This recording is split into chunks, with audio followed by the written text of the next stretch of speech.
यानंतर बातमी आहे राजकीय वर्तुळातून। काही दिवसांपूर्वीच राज ठाकरेंनी एका मुलाखतीमध्ये उद्धव ठाकरेंसोबत पुन्हा एकत्र येण्याविषयी सूचक वक्तव्य केलं होतं।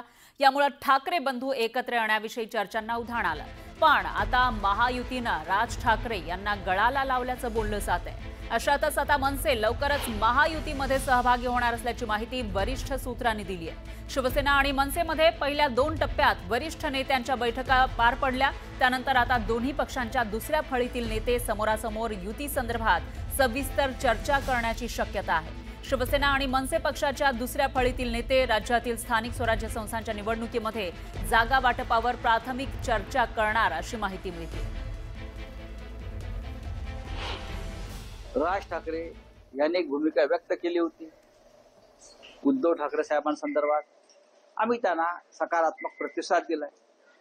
त्याच्यावर आम्ही त्यांच्याकडून दुसऱ्या प्रतिसादाची वाट पाहत आहोत। आम्ही लोकभावनेचा आदर केला, आम्ही प्रतिसाद। आतापर्यंत आमच्यावरती आरोप होत होते की तुम्हाला हे एकत्र येणं नको आहे 2 भावांचं किंवा ठाकरे कुटुंबाचं। आता आमचं मन खुलं आहे। आमचं मन प्रभू श्रीरामाचं मन आहे, हनुमानाचं मन आहे, मोकळं मन आहे। तर उद्योगमंत्री उदय सामंत यांनी राज ठाकरेंच्या शिवतीर्थ या निवासस्थानी जाऊन त्यांची भेट घेतली। मनसे अध्यक्ष राज ठाकरेंनी उदय सामंतांना भेटीसाठी बोलावल्यानं ही भेट झाल्याची माहिती आहे। मात्र राज ठाकरेंसोबत कोणतीही राजकीय चर्चा झाली नाही, ही केवळ सदिच्छा भेट होती असं स्पष्टीकरण उदय सामंत यांनी दिलं।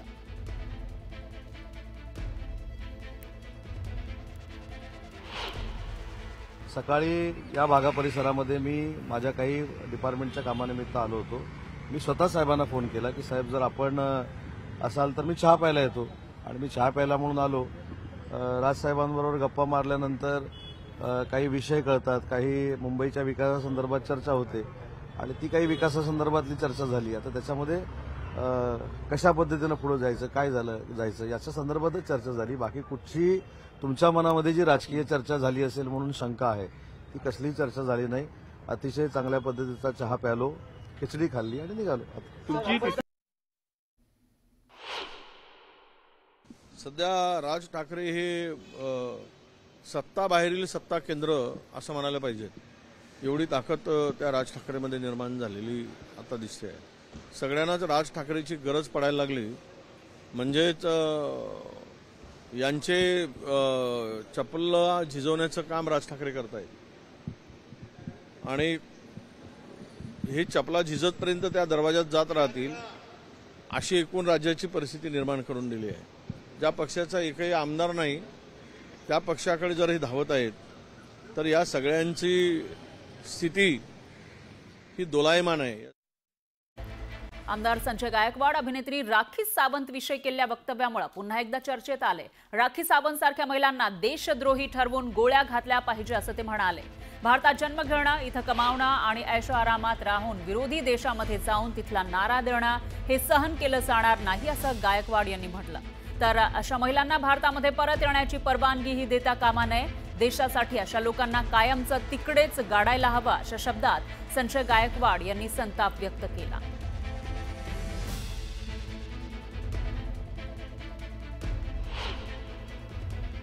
देश एकत्र असताना आपल्याच देशातली राखी सावंत नावाची अभिनेत्री ही पाकिस्तानाचं समर्थन करत होती, पाकिस्तान जिंदाबाद म्हणत होती, मला पाकिस्तानात जायचं म्हणत होती। तिला देशद्रोही म्हणून गोळ्या घातल्या पाहिजे।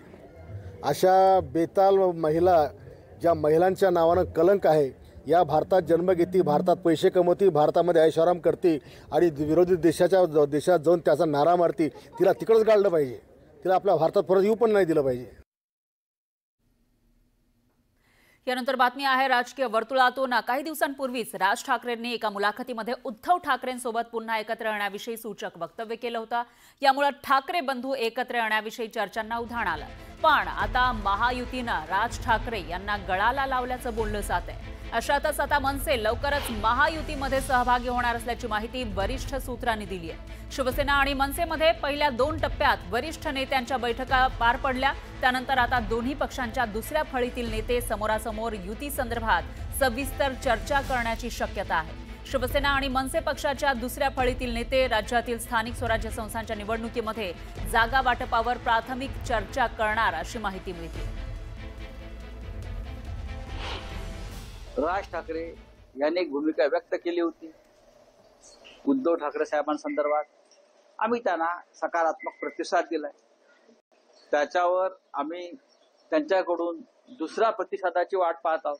आम्ही लोकभावनेचा आदर केला, आम्ही प्रतिसाद. आतापर्यंत आमच्यावरती आरोप होत होते की तुम्हाला हे एकत्र येणं नको आहे दोन भावांचं किंवा ठाकरे कुटुंबाचं. आता आमचं मन खुलं आहे. आमचं मन प्रभू श्रीरामाचं मन आहे, हनुमानाचं मन आहे, मोकळं मन आहे. तर उद्योगमंत्री उदय सामंत यांनी राज ठाकरेंच्या शिवतीर्थ या निवासस्थानी जाऊन त्यांची भेट घेतली. मनसे अध्यक्ष राज ठाकरेंनी उदय सामंतांना भेटीसाठी बोलावल्यानं ही भेट झाल्याची माहिती आहे. मात्र राज ठाकरेंसोबत कोणतीही राजकीय चर्चा झाली नाही, ही केवळ सदिच्छा भेट होती असं स्पष्टीकरण उदय सामंत यांनी दिलं.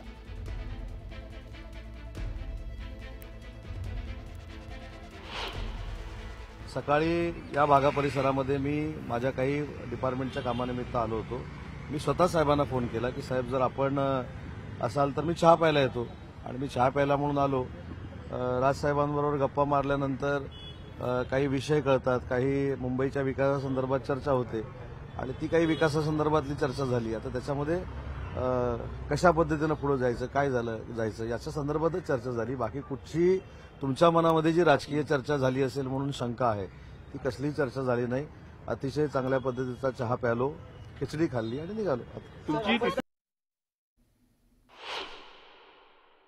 सध्या राज ठाकरे हे सत्ता बाहेरील सत्ता केंद्र असं म्हणायला पाहिजे.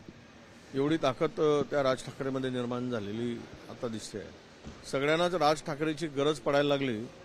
म्हणजेच यांचे चपला झिजवण्याचं काम राज ठाकरे करतायत आणि हे चपला झिजतपर्यंत त्या दरवाजात जात राहतील अशी एकूण राज्याची परिस्थिती निर्माण करून दिली आहे.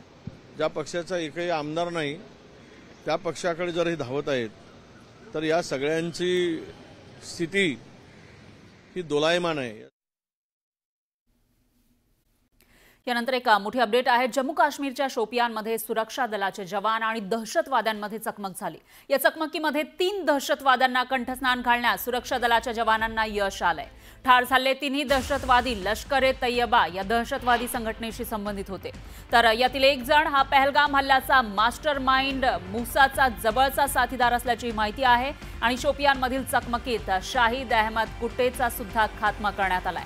शाहिद हा मुसाचा प्रमुख सहकारी असल्याची माहिती आहे. तर अद्यापही या परिसरामध्ये काही दहशतवादी लपले असल्याची शक्यता वर्तवली जाते.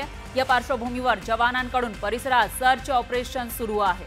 शोपियान जिल्ह्यात झालेल्या चकमकीनंतर जम्मू परिसरात हाय अलर्ट जारी करण्यात आलाय.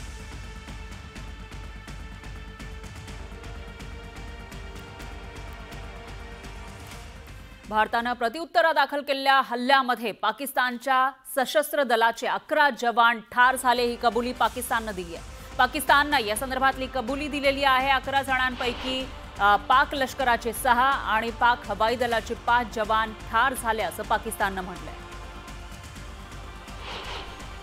तर जो हल्ला पाकिस्तानकडून करण्यात आला होता, कुरबुरी काढल्या जात होत्या आणि आगळीक केली जात होती भारताच्या सीमेवर, त्याला जेव्हा भारतानं प्रत्युत्तर दिलं त्याच्यामध्ये पाकिस्तानचं प्रचंड नुकसान झालं आणि त्याचबरोबर पाकिस्तानी आर्मीचे जे जवान आहेत तेही ठार झालेले आहेत आणि आता पाकिस्तानकडून याविषयीची कबुली देण्यात आली आहे.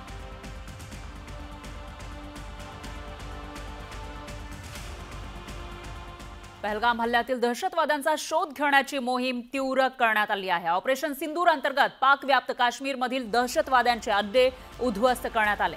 त्यानंतर आता पहलगाम हल्ल्यातील दहशतवाद्यांच्या शोधासाठी दक्षिण काश्मीरमध्ये पोस्टर लावण्यात आले. पहलगाम हल्ल्यात सहभागी दहशतवाद्यांचे पोस्टर ठिकठिकाणी लावलेले आहेत. तसंच दहशतवाद्यांची माहिती देणाऱ्याला 20 लाखांचं बक्षीसही दिलं जाणार आहे.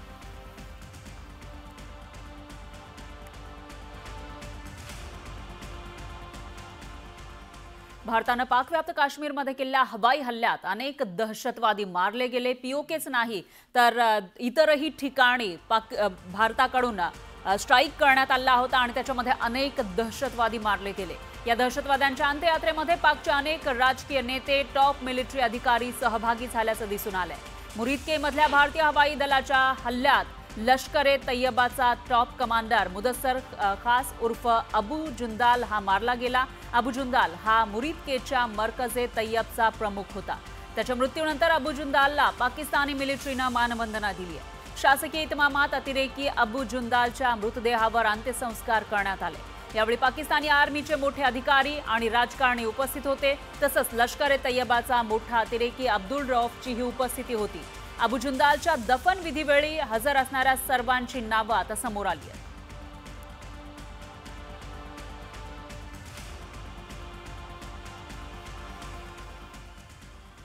यानंतर एक ब्रेकिंग न्यूज आहे। परराष्ट्र मंत्रालयाची संध्याकाळी 5:30 वाजता पत्रकार परिषद आहे। आज संध्याकाळी 5:30 वाजता म्हणजे अगदी काही तासांमध्ये ही पत्रकार परिषद होणार आहे।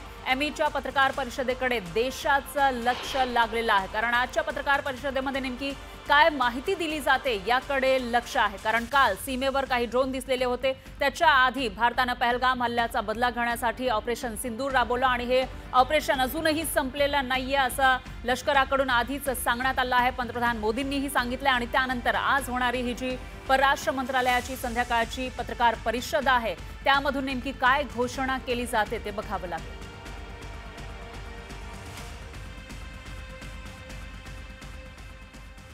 पाहूयात पुढची बातमी। 25 मे रोजी दिल्लीमध्ये एनडीए शासित राज्यांच्या मुख्यमंत्र्यांची आणि उपमुख्यमंत्र्यांची महत्त्वाची बैठक होणार आहे।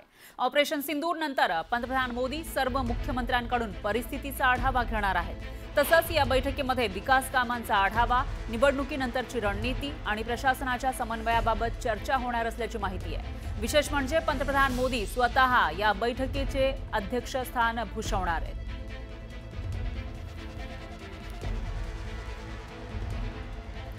आमदार संजय गायकवाड अभिनेत्री राखी सावंत विषयी केलेल्या वक्तव्यामुळे पुन्हा एकदा चर्चेत आले। राखी सावंत सारख्या महिलांना देशद्रोही ठरवून गोळ्या घातल्या पाहिजे असं ते म्हणाले। भारतात जन्म घेणं, इथं कमावणं आणि ऐशोआरामात राहून विरोधी देशामध्ये जाऊन तिथला नारा देणं हे सहन केलं जाणार नाही असं गायकवाड यांनी म्हटलं। तर अशा महिलांना भारतामध्ये परत येण्याची परवानगीही देता कामा नये। देशासाठी अशा लोकांना कायमचं तिकडेच गाडायला हवं अशा शब्दात संजय गायकवाड यांनी संताप व्यक्त केला।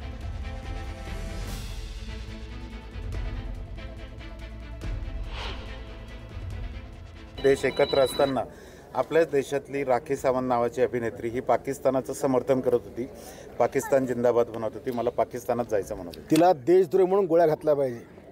अशा बेताल महिला, ज्या महिलांच्या नावानं कलंक आहे, या भारतात जन्म घेती, भारतात पैसे कमवती, भारतामध्ये ऐशोआराम करते आणि विरोधी देशात जाऊन त्याचा नारा मारती, तिला तिकडंच गाडलं पाहिजे। तिला आपल्या भारतात परत येऊ पण नाही दिलं पाहिजे।